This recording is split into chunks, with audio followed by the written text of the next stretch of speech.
और खड़गे को लिखी चिट्ठी में राजस्थान में 25 सितंबर को ही घटना का जिक्र। तो क्या राजस्थान कांग्रेस में सब कुछ ठीक नहीं चल रहा है या फिर माकन को जिम्मेदारियों की फिक्र है? सूत्रों की माने तो 25 सितंबर के घटनाक्रम को ठीक से हैंडल ना करने से कांग्रेस आलाकमान नाराज है और माकन को राजस्थान की जिम्मेदारी से मुक्त करने का फैसला लिया गया।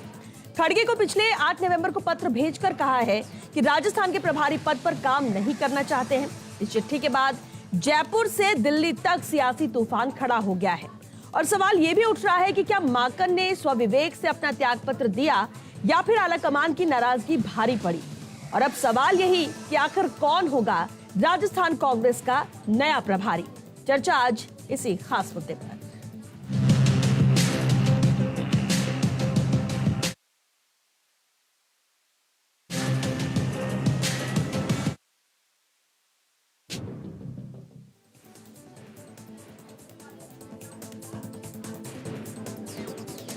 और चलिए इस बेहद अहम मुद्दे पर चर्चा के लिए बेहद खास मेहमान हमारे साथ जुड़ चुके हैं। सबसे पहले उनसे रूबरू करा देते हैं आपको। हमारे साथ है कांग्रेस नेता पंकज शर्मा जी, बीजेपी नेता जितेंद्र श्रीमाली जी हैं, राजनीतिक विश्लेषक प्रकाश भंडारी जी भी चर्चा में शामिल हुए हैं और साथ ही अदिति नागर भी हमारे साथ हैं, दिल्ली न्यूज एडिटर। बहुत स्वागत है आप सभी का बिग फाइट लाइव में।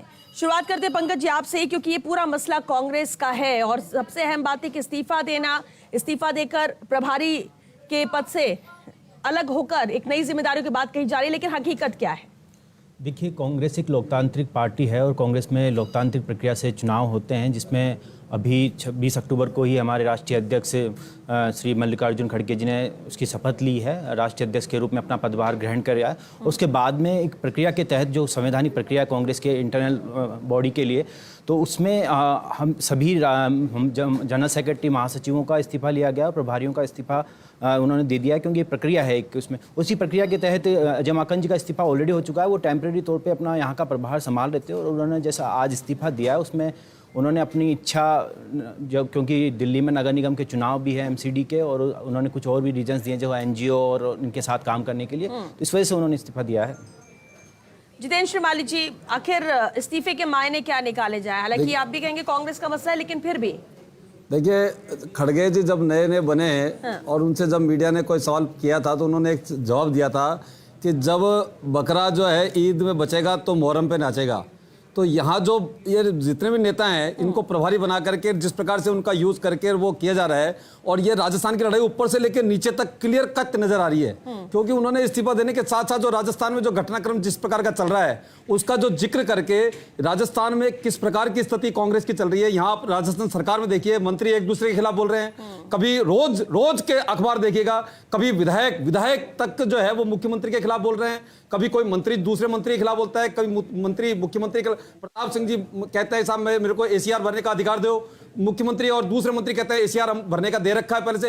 मतलब ये जो अंतर विरोधों से जो घिरी हुई जो सरकार चल रही है और इसका खामियाजा अल्टीमेटली राजस्थान की जनता भुगत रही है।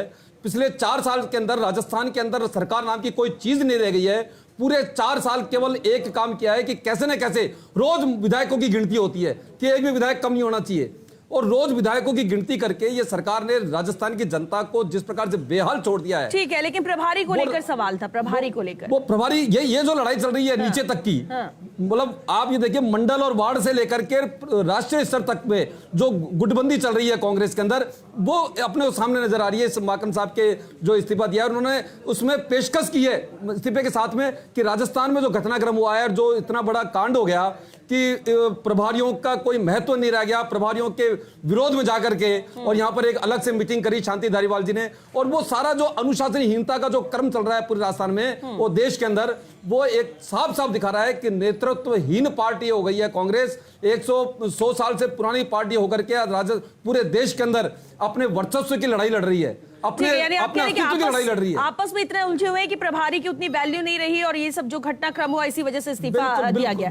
अदिति का रुख कर लेते हैं। अदिति, ये पूरा घटनाक्रम जो हुआ यहाँ होने के बाद दिल्ली के चक्कर बहुत लगे, दिल्ली में फैसले हुए, लेकिन अभी जो बात कही जा रही है बहुत सारे ऐसे सवाल उठ रहे कि आखिर वजह क्या हो सकती है? मिसमैनेजमेंट और आलाकमान की नाराजगी की वजह से ये इस्तीफा हुआ या क्या हकीकत है इसकी?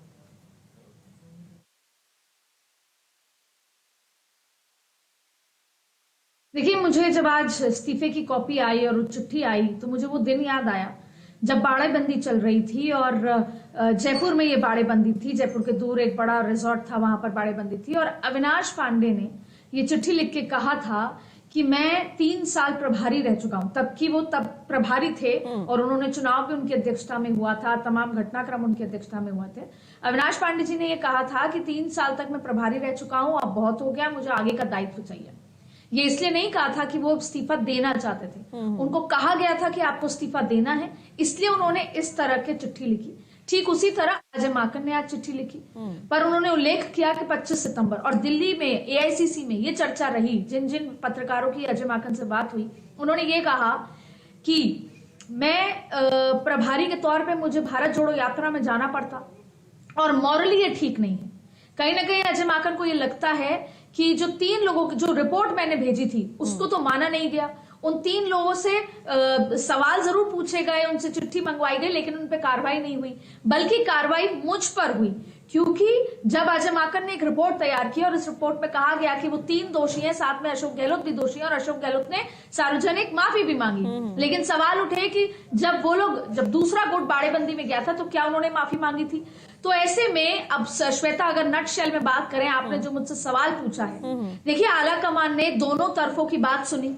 उन 3 लोगों पे कार्रवाई होनी बाकी है या उनको माफी मिलनी बाकी है, जो भी कुछ होगा, लेकिन अजय माकन के लिए जो अशोक गहलोत ने चिट्ठी लिख के भेजी थी कि अजय माकन ने बतौर प्रभारी, बतौर पर्यवेक्षक क्या क्या गलतियां की हैं, किस जो खड़गे जी ने भी कहा था कि ये पूरा घटनाक्रम मिसहैंडल किया गया है। तो आज जो ये पूरा कुछ हुआ है ये मिसहैंडलिंग की वजह से हुआ है। ये बात अलग है कि जब वापस से जनरल सेक्रेटरीज बनेंगे तो अजय माकन का प्रमोशन भी हो सकता है, लेकिन वो नहीं आना चाहते थे पद यात्रा के दौरान, भारत जोड़ो यात्रा के दौरान, इसलिए उन्होंने इस्तीफा दिया। और कहीं ना कहीं आला कमान ने उस 25 सितंबर को जो मिसमैनेजमेंट हुआ उसके लिए उनको दोषी ठहराया। लेकिन सवाल बड़ा उठता है कि एक और नया प्रभारी आ जाएगा। ये कौन आला कमान है जो पिछले में 2 गुटों के बीच में चीजें ठीक नहीं कर पाए? प्रभारी आते रहेंगे, बदलते रहेंगे, पर आला कमान की भूमिका क्या रही इस 4 साल में कांग्रेस को लेकर राजस्थान में, जिसमें कार्यकर्ता सफर कर रहा है, जिसमें जनता सफर कर रही है। ठीक है, तो आला कमान को खुद की भूमिका भी इसमें चेक करनी चाहिए। बिल्कुल बिल्कुल, और इसमें इसका समाधान ढूंढना चाहिए, ना कि सिर्फ बदलते रहने से, क्योंकि स्थितियां तो वैसी की वैसी ही बनी हुई है। प्रकाश भंडारी जी हमारे साथ है, राजनीतिक विश्लेषक है। आपका विश्लेषण क्या कहता है प्रकाश जी? क्योंकि एक लंबा वक्त अगर हम प्रदेश की राजनीति की बात की जाए, बहुत उठापटक होते रहे, लेकिन इन 4 सालों में जो कुछ हुआ और उसके बाद कांग्रेस के अंदर से कांग्रेस की सरकार होना, 2 बार प्रभारी बदलना और जो वजह सामने आ रही है, क्या आप भी मानते हैं कि यही कुछ है या फिर कोई और रीजन है? देखिए, जो प्रभारी बने और 2 बार बदले, इस घटनाक्रम की बात छोड़ दें जी।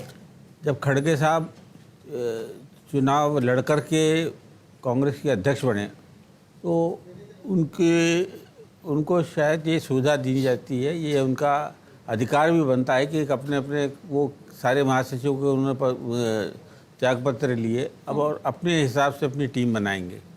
और ये तो दिख ही रहा है कि जब वो बनाएंगे तो अब कुछ उनकी सोच विचार करके महासचिवों की नियुक्ति की जाएगी। और राजस्थान वो राज्य है जहाँ पर अगले साल चुनाव होने वाले हैं।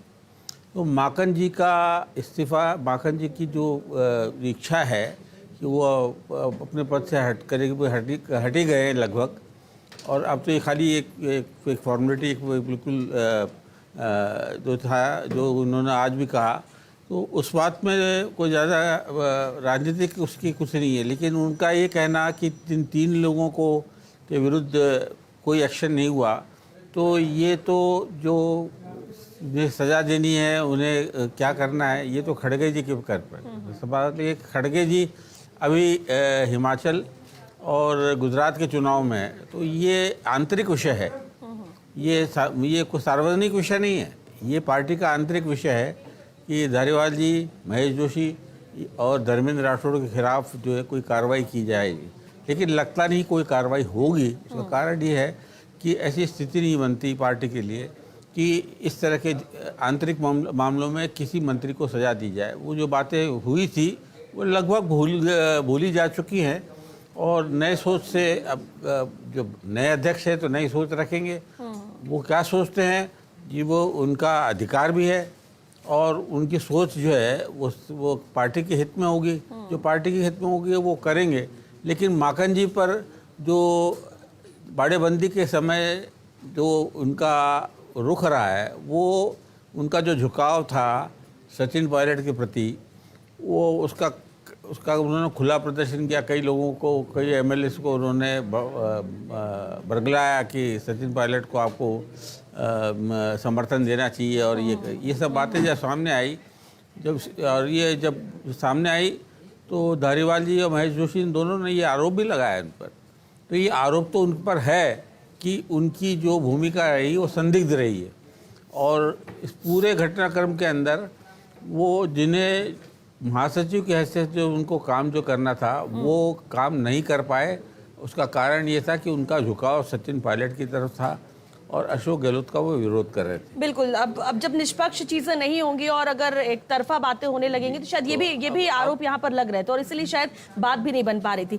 लेकिन पंकज जी, अब सवाल तो ये उठता है कि नया प्रभारी कौन होगा, और जो नया प्रभारी होगा क्या वो सामंजस्य बैठा पाएगा, क्या इन चीजों को ठीक कर पाएगा, या फिर प्रभारी आते रहेंगे, बदलते रहेंगे और स्थितियां जस की तस राजस्थान में? देखिए, कांग्रेस एक संवैधानिक पार्टी है और कांग्रेस पार्टी संविधान से चलती है, जो उनका खुद का कांग्रेस का बनाया हुआ है।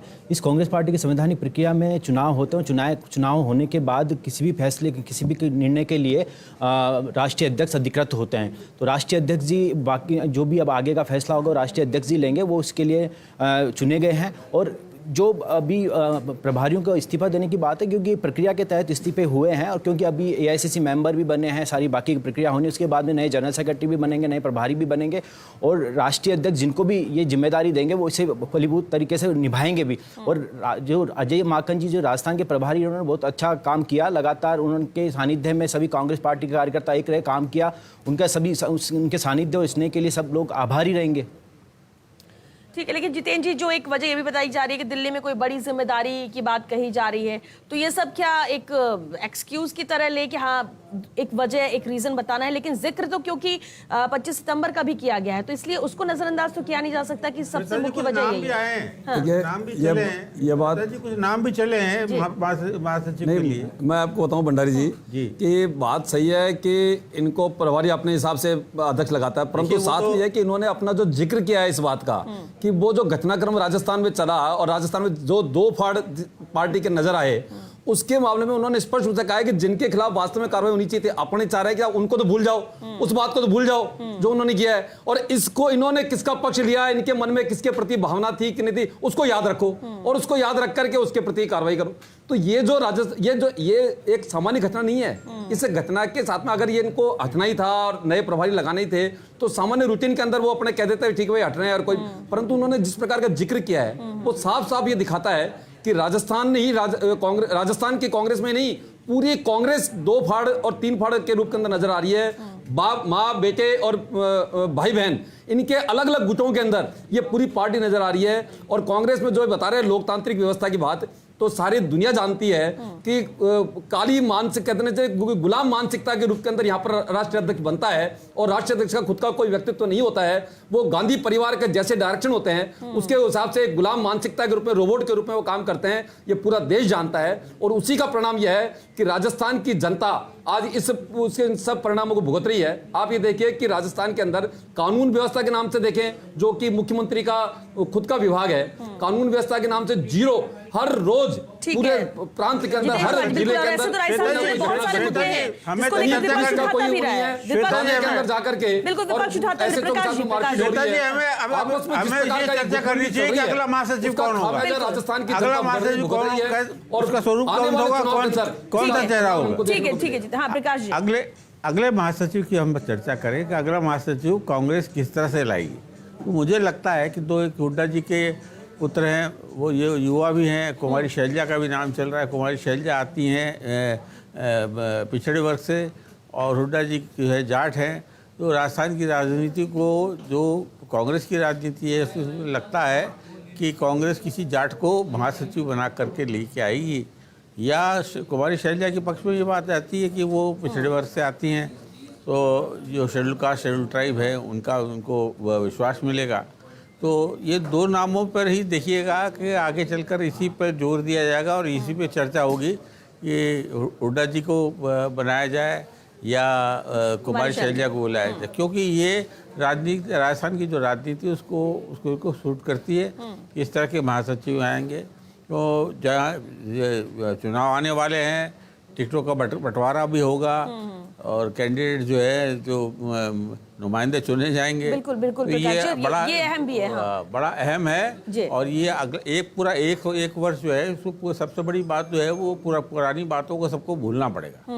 भूल बिल्कुल, और करके आगे चुनाव में जाना है और जीत दर्ज करनी है, वरना आपस में ही अगर इस तरह से गतिरोध बना रहा तो फिर मुश्किल विधानसभा चुनाव भी कांग्रेस के लिए हो सकते हैं। अदिति, एक अहम बात यह भी है कि देखिए जिस तरह से 2 नामों की बात यहाँ पर प्रकाश जी कर रहे हैं कि इस पर चर्चा हो रही है, प्रभारी कौन होगा ये तो अहम सवाल है, लेकिन सवाल ये भी उठता है कि जो भी प्रभारी हो क्या वो निष्पक्ष होगा?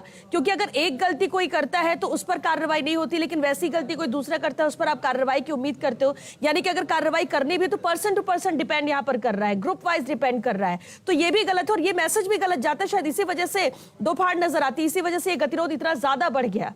और सवाल इस पर भी उठे थे कि पहले जब कार्रवाई नहीं तो अब कार्रवाई क्यों? अदिति। श्वेता, प्रभारी कौन होगा से ज्यादा महत्वपूर्ण सवाल यह है कि प्रभारी कौन होता है, ये सबको समझना होगा। प्रभारी वो व्यक्ति होता है जिसने कभी सत्ता में काम किया हो, संगठन की बहुत ज्यादा समझ रखता हो और उसको ये डील करना आता हो। राजस्थान जैसे स्टेट में आप प्रभारी की भूमिका एक अलग स्तर की होती है। वो उसको चाहिए, वो मतलब जो निष्पक्षता की बात कर रहे हैं उससे ऊपर होना चाहिए। जो भी प्रभारी आता है वो किसी एक आदमी के साथ अटैच हो जाता है। अगर अभी भी कोई आता है वो फिर किसी और से इन्फ्लुएंस हो जाएगा। तो सवाल यह है कि अगर कोई, और फिर बात यह है कि प्रभारी क्या हमें जाति समीकरण से लेकर आना है, राजनीति को सूट करे? प्रभारी वो व्यक्ति होता है जो एक स्तंभ की तरह होता है, जिसको जैसे ये कह चुके हैं अजय माकन कि मैं दिल्ली हूं, दिल्ली होता है जो निष्पक्ष तरीके से चीजें को बैलेंस करे। और सबसे बड़ा सवाल है, जब कांग्रेस सत्ता में है और पिछले 4 साल से आपस में इतने क्राइसिस में है, तो विकास कहां से हो पाएगा जनता का? आप सत्ता में ये कह के आते हो कि हम जनता के लिए कुछ करने हैं इसलिए हम सत्ता में आए, जन सेवा के लिए। आप सेवा कैसे करेंगे? आप तो करना चाहते हैं, फिर आपको पद से हटा दिया जाता है, फिर दूसरा व्यक्ति आता है, फिर वो नाराज होता है, फिर वो पद पे होता है, इसलिए दूसरे आदमी को पीछे खींचते हो। और दूसरी बात है कि आज कांग्रेस चाहती है कि हम दोबारा सरकार में आए।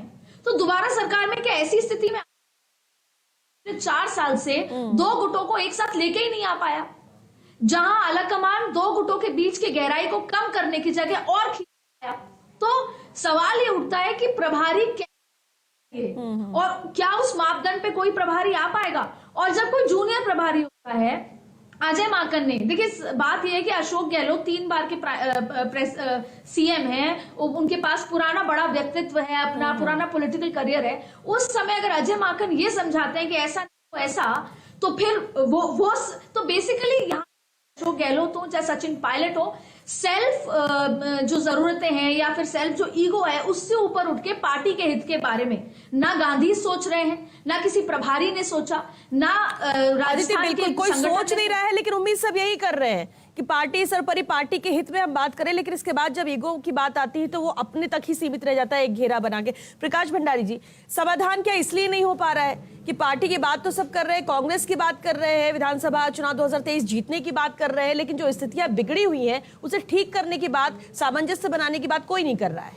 देखिए, अभी जो हाल के घटनाक्रम हैं और है अजय माकन जी पर जो आरोप लगे, उन्होंने दूसरों पर आरोप लगाए, उनकी कुछ मांगे हैं, ये सब इस परिदृश्य को देखते हुए ये सारी बातें भूलनी पड़ेगी नए सोच से। क्योंकि अब जब यह इस साल भी गुजर रहा है और चुनाव आने वाले हैं, कांग्रेस पार्टी जो है बड़ा अनुभव रखती है, इतने सालों सत्ता में रही है, देश को आज़ाद कराया उस पार्टी ने। तो ऐसे जो पार्टी आज राजस्थान में सत्ता में है और उसके बाद छत्तीसगढ़ की में सत्ता में, तो ऐसी स्थिति में वापस सरकार को लाना है, वापस लोगों का विश्वास प्राप्त करना है, मैंडेट लेना है। तो ये सारी बातों पे जो आदमी जिसे चुना जाएगा वो इस सब बातों का ध्यान रख करके ही कुछ कर पाए, ऐसे ही आदमी का चयन होगा। लेकिन सबसे बड़ी बात है कि क्या जो हमारी समस्याएं हैं वो जातिगत समस्या है, वो किसी पार्टी से अछूती नहीं है। भाजपा की भी समस्या यही रहती है, कांग्रेस की भी समस्या है, कम्युनिस्टों की भी समस्या रही है, टीएमसी की भी समस्या रही है, शिवसेना की भी समस्या ये रही है। जातिवादी से तो हम हट नहीं सकते, उसे तो देखना ही पड़ेगा। तो लेकिन ये इन सारी स्थितियों को देख करके जो बात बनती है वो ये है कि साहब या तो कोई पिछड़ी जाति का प्रतिनिधि हो, उसे महासचिव बनाया जाए, ताकि जो कांग्रेस का जो वोट बैंक था किसी ज़माने में पिछड़ा वर्ग, वो उसके वापस लौटे। और जो जाट हैं, जो मतलब जो परंपरागत कांग्रेस को समर्थन देते आए थे, लेकिन पिछले 20 सालों में भैरव सिंह जी ने उनको अपने पक्ष में किया था, और जाट विभाजित हैं। तो ये सारी बातों को देखते हुए ही महासचिव कौन बनेगा ये तय खड़गे साहब ही करेंगे। और खड़गे साहब लेकिन तय भी जल्दी करना होगा, क्योंकि कई बार ज्यादातर देखा गया है कि कांग्रेस निर्णय करने पे भी वक्त लगा देती है, और क्योंकि ये वक्त कम है, इस हो रहा है 2023 में विधानसभा चुनाव, उसके मद्देनजर भी कम से कम जो भी फैसले लेने वो जल्दी लेने, क्योंकि वक्त खत्म हो रहा है। पंकज जी, कांग्रेस में क्या सब कुछ ठीक हो पाएगा? देखिए, सबसे पहले तो जो बीजेपी के प्रवक्ता ने जिन शब्दों का प्रयोग किया, मैं उस पर घोर आपत्ति जताता हूं। दूसरी बात, हमारे जो भी राष्ट्रीय अध्यक्ष हैं खड़गे जी, उनके नेतृत्व में पूरी कांग्रेस पार्टी एक है, और उनके नेतृत्व में हम सरदार सर का उपचुनाव भी लड़ने जा रहे हैं। वहां जीतेंगे, ये सेमीफाइनल जीत के हम 2023 में राजस्थान में अपनी सरकार सत्ता हो जाए और जीत तो फिर हो ही जाएगी, लेकिन उसके लिए सबसे पहले ये एक्सरसाइज करना ज्यादा जरूरी होगा। क्लास कमेंट जितेंद्र जी। देखिए, जो भारत जोड़ो यात्रा के नाम पर ये जो निकाल रहे हैं, उनसे पहले कांग्रेस पार्टी तो एक हो जाए, उसके बाद में ये सारा नोटंकी जो चल रहा है। कांग्रेस पार्टी तो एक है, राहुल गांधी की आपको अपना घर संभालना चाहिए। कांग्रेस पार्टी तो एक है, पार्टी को हर जिले में एक मुख्यमंत्री है, आपको अपना घर संभालना चाहिए। कांग्रेस पार्टी तो आपस में लड़ रहे हैं, कपड़े फाड़ रहे हैं, एक दूसरे के खिलाफ जिस प्रकार की टिप्पणियां कर रहे हैं, बहुत ही शर्मनाक बता देगी कांग्रेस पार्टी कर रहे हैं। अशोक गहलोत जी जिस प्रकार कहते हैं रगड़ाई करनी पड़ेगी, वो सचिन पायलट साहब प्रकाश पाठक तो एक है। ये राजस्थान की जनता देख रही है, आने वाले चुनाव के अंदर इसके लिए माफी करेंगे। देखिए ना, अपने घर को संभालिए। अदिति, ठीक है अदिति, क्लास कमेंट। अदिति, वक्त खत्म हो चुका है, ठीक है। अदिति, जितेंद्र जी सुनिए सर, सुनिए। मैं ये कह रही हूँ जितेंद्र जी, कि अभी बीजेपी सुनिए सर, सुनिए। हाँ, अदिति, ठीक है। जितेंद्र जी, बात सुनिए सर। हाँ, अदिति, बात अपनी खत्म करिए। हाँ, बीजेपी की क्या स्थिति है, बीजेपी की क्या स्थिति है राजस्थान में, ये सबको पता है, इसमें कुछ छुपी भी नहीं है। और हिमाचल में जो आपस में खींचतान हुई है, जो बड़े लोगों की टिकट कटी है और उसके बाद वो इंडिपेंडेंट जाके खड़े हो गए हैं, वहां पर जो खींचतान हुई, वहां पे जेपी नड्डा कहते हैं कि ये तो परिवार का मामला है, रूठने बनाने का मामला चलता जाता है। और वही बीजेपी जब बात कांग्रेस की आती है, चाहे राजस्थान में चाहे किसी और राज्य में, तो उन पर सवाल करती है। तो शायद बीजेपी का कोई हक नहीं बनता। राजस्थान में 9 दिसंबर के बाद पता चलेगा कि बीजेपी में वहां तो चुनाव चल रहे हैं, हिमाचल में जेपी नड्डा ये कह रहे हैं कि तो परिवार की बात है, और परिवार में देख लीजिएगा राजस्थान, हिमाचल में और गुजरात में कांग्रेस की क्या स्थिति होती है वो देख लीजिएगा। ठीक है, राजस्थान मॉडल सत्ता के लिए कर रहा है ना, पार्टी संगठन के लिए संगठित नहीं है। राजस्थान मॉडल की स्थिति देखना, गुजरात में क्या स्थिति है, अभी 4 दिन बाद रिजल्ट आ जाएगा, आपके सामने स्थिति आ जाएगी। चलिए, 8 दिसंबर को तस्वीर साफ हो जाएगी। ठीक है, हिमाचल गुजरात की बात हो रही है, 8 दिसंबर को तस्वीर साफ हो जाएगी। फिलहाल क्योंकि वक्त खत्म हो चुका है, बहुत शुक्रिया आप सभी का इस चर्चा में शामिल होने के लिए। देखिए, अहम जिम्मेदारी प्रभारी की होती है, और कांग्रेस प्रभारी के तौर पर बात करें, फिर अविनाश पांडे हो या फिर इसके बाद अजय माकन हो। इस्तीफा यहाँ पर हुआ अजय माकन का, बहुत सारी वजह बताई जा रही है, लेकिन जिस तरह के घटनाक्रम पूरा हुआ है वो सबको पता है, प्रदेश की जनता भी वो देख रही है। अब सवाल ये उठता है कि अगला प्रभारी कौन होगा, और क्या जो गलतियां पहले हुई हैं उसे सुधारा जा सकेगा, क्या सामंजस्य बनाया जा सकेगा, क्या सबको एकजुट किया जा सकेगा, क्योंकि कांग्रेस एक है, प्रदेश में सब एक साथ है। कहा तो बार बार जाता है, लेकिन हर दिन जो बयान आते हैं, जो तस्वीरें आती है, वो यही बयान करती है कि कुछ ठीक यहाँ पर नहीं हो पा रहा है। और अगर ऐसी स्थिति रही तो मुश्किल 2023 भी हो जाएगी। फिर लाख दावे यहाँ पर किए जाए, और इसलिए इंतजार किया जा रहा है कि आखिर प्रभारी किसे बनाया जाता है, और क्या जो प्रभारी जिसे भी बनाया जाएगा वो इन सबको ठीक कर पाएगा। सब जो गड़बड़ हो रही है, जो गलतियां हो रही हैं, जो निर्णय लेने में या फिर जो बयानबाजी हो रही है, उस पर विराम लग पाएगा या नहीं, ये बेहद अहम है। हालांकि ये इस पर नजरें विपक्ष की भी है, प्रदेश की जनता की भी है। चलिए, इसी के साथ दीजिए इजाजत। नमस्कार।